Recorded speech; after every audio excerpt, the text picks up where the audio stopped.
retail behemoth under his stewardship as CEO and chairman.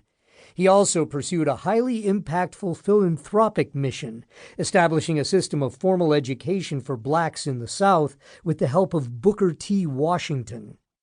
My father, Alfred R. Stern, was outwardly charismatic but an emotionally distant man.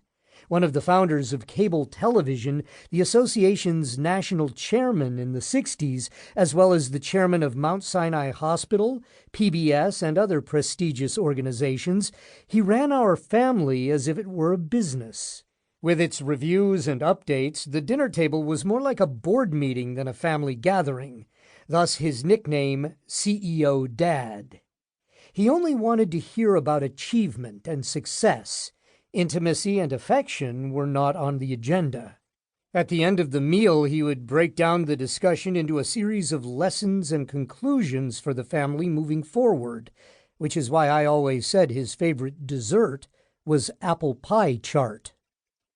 Of his 3 children, I was the most disappointing to him, with no visible talent besides making my mother and sister giggle at inopportune times, and my father was always overly critical of me.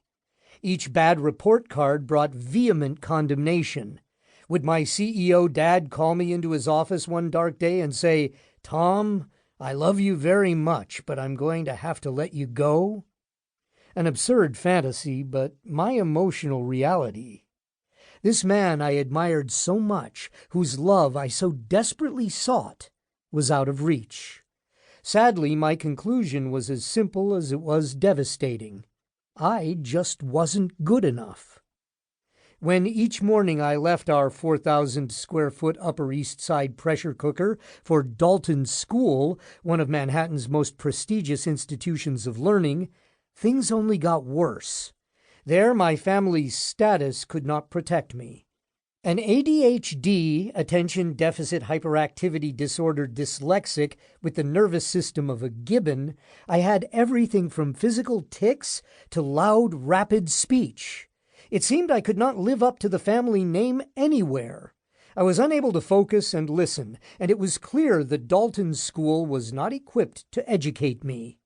In addition to my academic failures, my classmates would not accept me, and took great pleasure in publicly mocking me. When I wasn't being humiliated, I was disruptive, and seemingly spent more time in the principal's office than in the classroom. Constantly getting in fights and bragging about my class president and star athlete brother Nicky, I had no friends and was desperately lonely. I tried to joke it all away by telling my favorite teacher that even my imaginary friend wouldn't return my calls. I came home defeated every day, only to incur further judgment each night. My bedroom was my only sanctuary. It was there that I withdrew into a fantasy world, rocking on my bed for hours each night, imagining myriad ways I could succeed and show them all. Careening toward the vast, deep space of my unconscious, whipsawed by grandiosity and a life devoid of self-esteem, I might have orbited a very empty and destructive place till my future had been extinguished.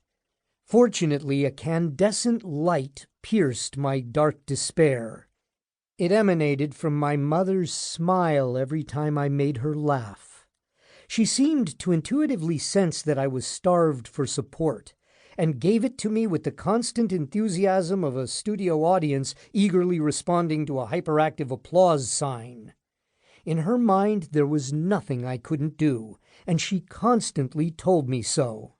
She pushed me toward the arts, writing, singing, and acting. As I explored them all, she only cheered more loudly.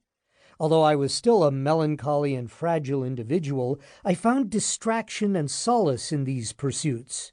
I became the class clown to distract from my poor preparation. When my history teacher asked me if I knew who Caesar was, I replied, "He invented croutons." As I was thrown out of class, I could still hear the lingering laughs as I walked away, beaming. I believed all this performing would lead to fame and glory in entertainment. But looking back now, I realize those skills were actually training me to evolve into something I never considered or thought I wanted to be. A world